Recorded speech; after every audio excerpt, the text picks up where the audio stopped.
İslam coğrafyasının dört bir tarafında Müslüman kanı akarken,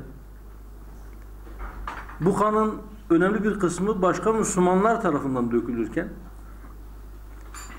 bu fitneyi sona erdirmek, insanları birbirine yakınlaştırmak yerine takım tutar gibi herhangi bir grubun yanında veya karşısında saf bağlayıp ateşe benzin dökmek hiç kimsenin menfaatine değildir.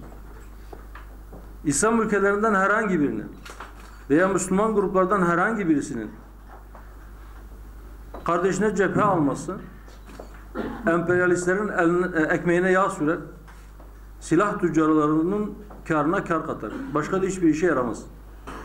Memleketteki bu karışık ortamın sona ermesi için insanlar sükunetle hareket edip sağduyuya davet etmeliyken, kendilerine daha fazla taraftar toplamak için gerginliği biraz daha tırmandırmak da bu memlekette yapılabilecek en büyük düşmanlıklardan bir tanesidir.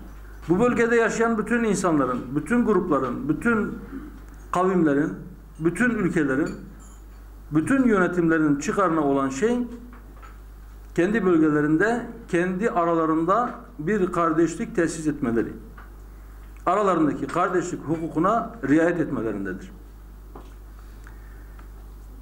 Kendi ihtilaflarını eğer adalet temelinde çözmezlerse, o zaman dışarıdan birileri gelip bu sorunları kaşır, bu yaraları deşer ve bir fitne ortamı oluşturur ki şu anda yaşanan tam da budur. Fitne ortamıdır. Bu fitne ateşine benzin dökmemek,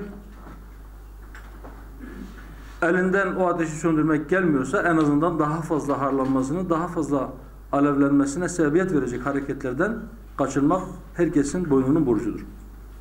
Eğer memleketin sorunları kökten çözülmek isteniyorsa ulus devlet paradigması terk edilmeli. Bu memlekette yaşayan farklı etnik gruplara mensup, farklı dilleri konuşan, farklı mezheplere mensup, hatta farklı inançlara mensup insanların kendilerini bu memleketin sahibi gibi hissedebilecekleri ve kendilerine adaletle muamele edileceğinden endişe duymadıkları bir sistem kurmaktır.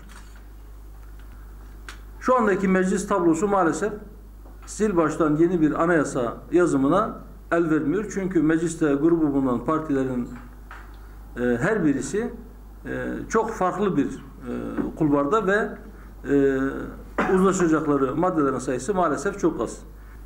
İşsizliğin sebeplerinden bir tanesi özel sektörün bölgeye gelmemesidir. Özel sektör bölgeye gelmeyince, yani bölgede yatırım olmayınca yeni istihdam alanları oluşmuyor. Hükümet de bölgedeki özel sektörün yokluğunu istikrar ve güvenin yokluğuna bağlıyor. Biz başından beri söylüyoruz. Hem memlekette asayişi temin etmek, insanların can ve mal güvenliğini sağlamak hükümetin görevidir. Hem de yeni istihdam alanlarının oluşması için tedbirler almak hükümetin görevidir.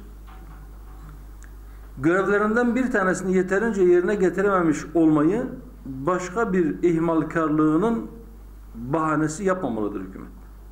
Eğer özel sektör gelmiyorsa devlet gerekirse doğrudan yatırımlarla burada istihdam alanları oluşturmalıdır.